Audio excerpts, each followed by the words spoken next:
light within our hearts, light within our thoughts, light within our words. May one and all and everything, blessed and loved, ever be.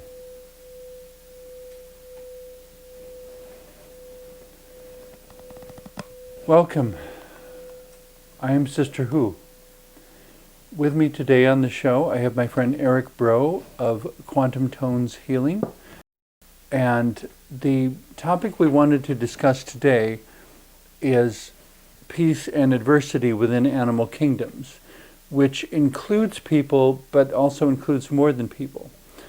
In biblical text, there are utopian visions of heaven on earth in quote, the last days or after the final judgment, whatever term you want to use, in which it talks about the lion lying down with the lamb and, predators and prey basically being at peace with each other. The only way I can conceive of that ever happening is if somehow the whole animal kingdom evolved beyond the need to consume other animals. Mm-hmm. At the moment, one of the uncomfortable realities we have to live with is that life feeds on itself. And that's where I sometimes chide my vegetarian friends when some of the more extreme ones have made statements like meat is murder and so forth. And you're killing animals and and I usually shrug and respond, just because you don't hear it scream doesn't mean the carrot doesn't feel any pain. And on that note, somebody once joked about some hypothetical ancient Chinese emperor who learned how to talk to animals, then he learned how to talk to plants, then he starved himself to death because there was nothing left to eat. Mm-hmm. The point being, though, that we have to come to this acceptance that life feeds on itself, and to find a way of doing that respectfully, but also not being closed to some sort of evolution, that maybe at some point it won't need to do that anymore. But we're not at that point yet. So that's where our ongoing experience is, peace in adversity. When are you the predator and when are you the prey? Mm-hmm. I recall reading an account of a woman, I think it was somewhere, I want to say Australia, but I'm not sure if it was Australia or Southern Africa. She was just out doing this photographic work regarding crocodiles and such. And there were some adverse weather conditions, and she suddenly found herself being stalked and attacked by a crocodile. And one of the first perceptions she threw into the story was that she was kind of amazed at how ambivalent the crocodile was. That the crocodile had no malicious intentions toward her at all. The crocodile was simply acting out a natural cycle of predator and prey. To him, she was simply another piece of food. He didn't have it wasn't anything personal, it was just that he was hungry, she was there, she was something that he would normally eat. And she was really struck by how it really wasn't anything personal. It was just life following its usual pattern. Wow. But in any case, the point of our discussion today was, when we talk about reaching for peace and having adversity within the world and trying to figure out what is a healthy way to strike a balance between the two? It's a challenge. It's a big challenge to find that balance between the two. With all the chaos that's going on, hate, the anger, the hurting each other, just doing things that are very degrading for their well-being, and just the rights of others are taken away because they view things differently than what other people view, as well as that anger that's there, that hate, that fear, that anxiety, that fight or flight mechanism that resides within our amygdala part of our brain, and Which is the more primitive part of the brain? yeah, which is causing us to be more angry or expressing panic attacks, especially on the fast-paced world we're in. We're not used to the world being so fast, changing so fast. So our brains are not evolved enough yet to the point that we're still relying on the amygdala, which is what we used to use before we became a civil society. Society today is changing so fast that we haven't caught up yet. But there are people that are discovering ways to change that. Through mindfulness practices, they learned that the amygdala, when they do the mindful practice, meditate for a month, the amygdala shrinks, which fight-flight mechanism shrinks. Okay. And the hippocampus, which is the other gray area of the brain, grows. That's where your memory resides. So you get more memory. As well as your frontal cortex area. And this came from a month of contemplating peaceful sorts of things? Yeah, it's a study they did. And so peacefulness causes things to grow and thrive. Yes, people... And yet there's a certain necessity within our world, at least on a material level, for the consumption.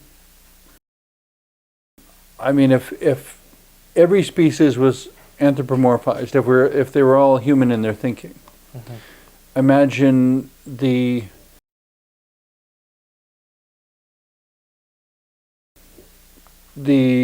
white-tailed deer union petitioning for protection and safety from the wolf population, and the wolf population petitioning for, we have to have something to eat, we're not vegetarians. I had somebody lecture me on even your common house cat needs to have real protein. They can't live off of a completely vegetable-oriented diet. In the peace and adversity that is intrinsically woven into life, then, how to come to terms with that. The best example I've been able to come up with, I suppose, is the Native American perspective. I was actually thinking that. Of paying respect to the spirit and saying thank you and doing it honorably, doing it in a way that doesn't extend the suffering, and doing it in a way that wastes nothing. I mean, every single piece and gram and granule and cell was used for something. Nothing was thrown away. It was sacred to them. The whole being was sacred, and I mean, they used the meat, they used the hide, they used the hooves, they used the horn. They threw nothing away. Absolutely nothing. It was all used. They respected the animal, and they wanted to make sure the animal's life was quickly taken rather than suffering. Because they respected them that way. And they would pray at the end, give a blessing, thanking, with a sense of gratitude. But the animal having given itself, it would show respect for the animal not to waste anything and waste any of the gift. Yes, and the offering of food from the animal has become very useful for their survival. So the animal's death to them was a sacrifice and a gift to them. And bringing that into human circles, there is such a thing as sacrificial love. Yes. When somebody gives their life for another. Drawing the similar sorts of things we've just been discussing into that, if someone is going to sacrifice their life for others to continue living, it would be an appropriate expression of gratitude for those others to make the most of that sacrifice and not waste it. The example comes to mind, this is quite a number of years ago, when there was a particular dictator in Africa by the name of Idi Amin, and thousands of people were being killed. And it was, I think, relatively speaking, it was a brief interlude before he was deposed and the nightmare came to an end. And it was immediately after that when a minister looked out over his congregation and he said to all the people who were sitting there, every single one of you was on Idi Amin's list to be killed. Mm-hmm. God saw fit to spare your lives. I encourage you to figure out why. Why were you spared? The implication I derive from that is the minister said there's a good reason you were spared, and to the extent that you learn what that reason was, you will make much better use of your life. To not waste the sacrifice. Mm-hmm.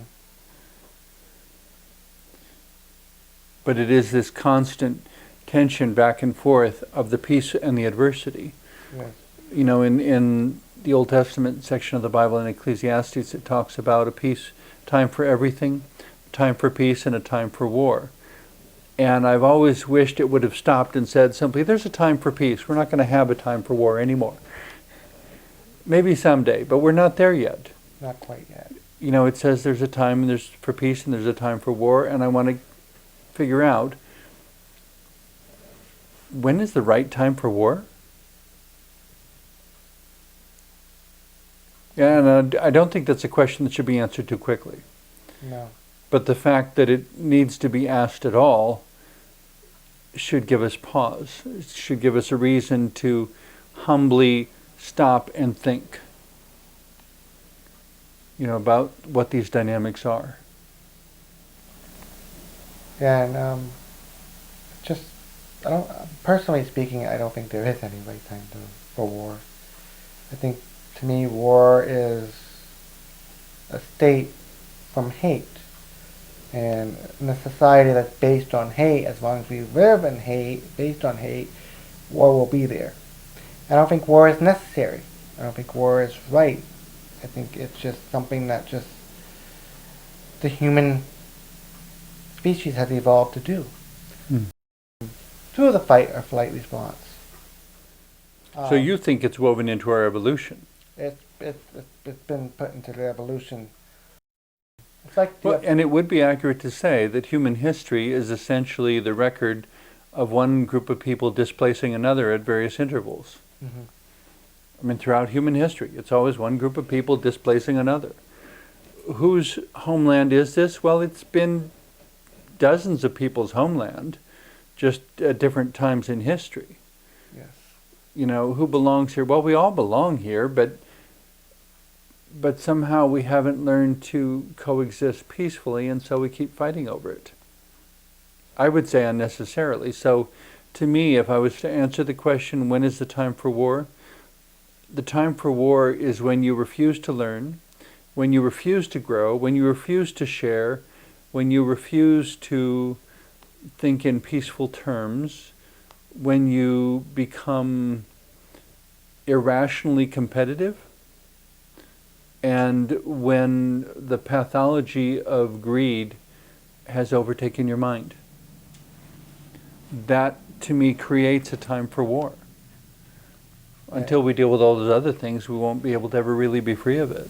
And that separation in beliefs, and separation of religion, separation of faith, separation of nationalities. Well, ultimately, the separation of ourselves from each other. Yes. When we're interconnected, we don't think about having war. When we're separate from each other and it becomes us and them, suddenly war becomes probable. Yeah. And there's a saying that's something called the fallen state, or the story of Adam and Eve eating the apple and getting the wisdom of the knowledge of good and evil, the knowledge of polarity. The thing, since then on, people forgot who they were. They lost themselves. And that's just a story that's, and there's many cultures that have similarities in the story, and it's this case where fallen angels, where we have fallen into a state of, from a higher dimension to a lower dimension. Supposedly there's many ways of dimension. The third dimension is one of the realities where we separate ourselves. And and live in fear. When we Hmm. have separation, fear comes in. And that's where amnesia takes place, supposedly. Amnesia takes place and we forget who we are. Well, in the truest sense, we forget who we are. Yes, I mean, who we are is so multidimensional and so much more than we envision. yes.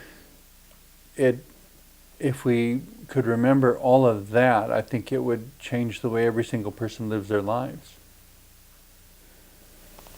Whenever that divine timing.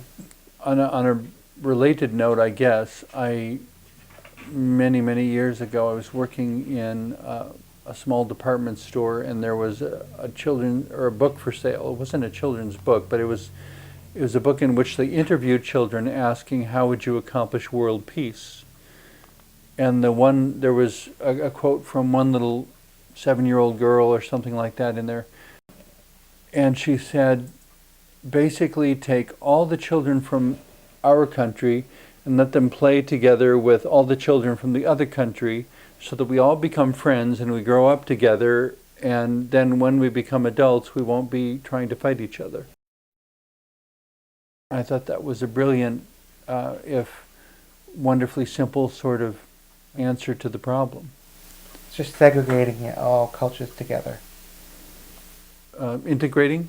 Yeah, integration. Yeah, integrating all the people together,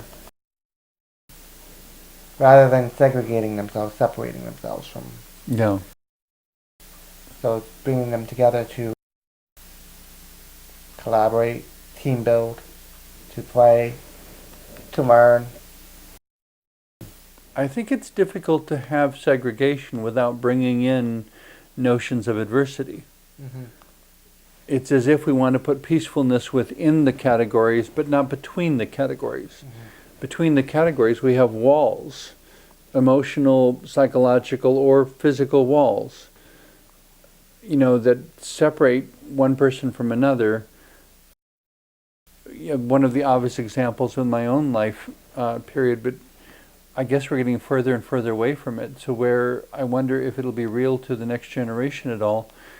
The phenomena of the Berlin Wall, that for 40 years this massive wall stood right down the middle of the city of Berlin in Germany, and people who were trying to escape from one side to the other, there were quite a number of people who died trying to escape from East Berlin into West Berlin, trying to cross that wall. It was just this no man's land of violence and separation. On a similar note, in South Africa, for a while they had a system called apartheid that separated people by race. And the conditions that each experienced were completely different, but it was a separation that ultimately, in my opinion, made them all losers. When you have apartheid-like separations, nobody wins. No. It's, both sides do not have access to the creative resources of the other side. So we're all poor. We're all impoverished by those sorts of situations. When we talk about peace and adversity, then, if there must be adversity, and this probably sounds ridiculous, but I would say let's at least try to go about it in a peaceful way. Mm-hmm.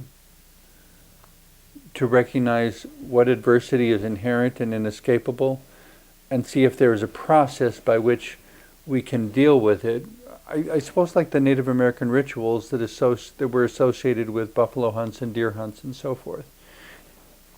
There was a necessity for them, for survival, to engage in limited violence, but they attempted to bring a spiritual awareness to it. Spiritual awareness is important. Doing things in love, in the name of love and unconditional love. When you do things in love, you begin to honor and respect all beings around you. Knowing and cherishing them. Seeing them as gifts to us. As sacred. As ways to help us be sustainable, but still, the way we treat our forests now, cut them down and just continue cutting to the point that we don't allow other plants to grow fast enough. And especially the rainforests that are being cut down. We're not honoring and respecting the rainforest. The rainforest takes hundreds and hundreds and to thousands of years to replenish itself. That's the similar sort of thing they say if you ever go hiking high in the Rocky Mountains in Colorado. Yeah. Above a certain altitude, there is so little oxygen in the air that it takes plants up there a very, very long time to grow. And so the rule of thumb is always that you stay on the trail, because every time you step off the trail, you are crushing some sort of plant that may have taken the better part of a decade to grow. And it will not grow back quickly. And then that can lead to erosion and all sorts of other problems. And so if you go hiking, enjoy the view, enjoy the hike, but stay on the trail for the sake of everything that lives along the trail. In many places, like many beaches, they keep people off because certain grasses that grow, specific grasses that grow on the beach shore, that certain plants. They have these boardwalks, where you walk on, rather than going into they say stay off for the animals, for the plants, being respectful. It's all about trial and error. Humans, as a human species, we are sort of trying to remember who we are and discovering who we are, and also trying to learn and understand other creatures and plants that live around us, and realizing that they are precious just as much as a newborn baby that grows, and they are just as vulnerable as a newborn baby. It's important to take care of. Well, and one of the interesting things to remember about the whole birth process is that in the moment of its occurrence, it is fairly indistinguishable from a process of death. And not every struggle for life results in life. I mean, there are some babies that die in the process or that are stillborn. It's a new life that is fighting for the right to even just exist, fighting for the ability to live. And you don't know until afterwards whether or not it's going to be successful. When we talk about peacefulness and adversity, one of the themes that we keep coming back to, that you've mentioned a number of times, is that notion of trying and preserving the ability and the determination to keep trying. That even, if we say it's trial and error, that we forgive ourselves for the error, that we persist in trying, that we learn from the errors and learn from the trying so that we can make better and better attempts and at some point be successful, so that we won't need to keep doing that exact thing anymore. Yeah, repeating the same stuff over and over, and things. If we keep doing the same thing, we expect a different result now. If we keep hurting the climate and the plants, the animals, all those things, and we see the changes happening, do we expect it because of our doing and because we are responsible for everything that takes place on this planet. What we do to ourselves and other creatures around us, it affects the planet at a global scale. It's called like a ripple effect. Or the butterfly effect. Yes, the butterfly. The notion that if a butterfly flaps its wings on the far side of the planet, that somehow that will set up a chain of events where it will affect things all over the world. Yes.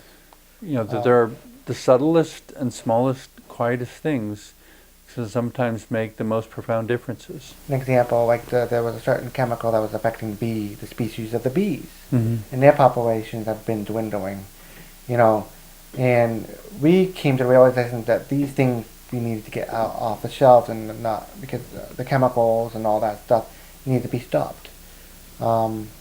Actually, not chemicals. I think it was something else that's affecting it too. I think it's cell phones. I think it's affecting the bees too. There's so many different things. So many things, but I think they got rid of certain things, and now the bee population is getting better again. They were dwindling, but now they're starting to come back because we're realizing what's affecting them negatively. And other than the production of honey, I'm sure there are some people who would insist that bees aren't all that necessary, except that every kind of plant or vegetable that grows needs bees and other insects to do the pollination. Yep, and without I mean, them, everything's inescapably interconnected. yeah, getting rid of one thing may drastically negatively impact the whole globe and start that butterfly effect, where one species go off and another sort of, because I think everything that bug, insect, bacteria to bigger to whales are all unique and all important and critical for our planet to, because we would not exist without certain bacteria. Mm-hmm. Bacteria plays a role of keeping us But alive. it's what the scientists would call biodiversity. Yes.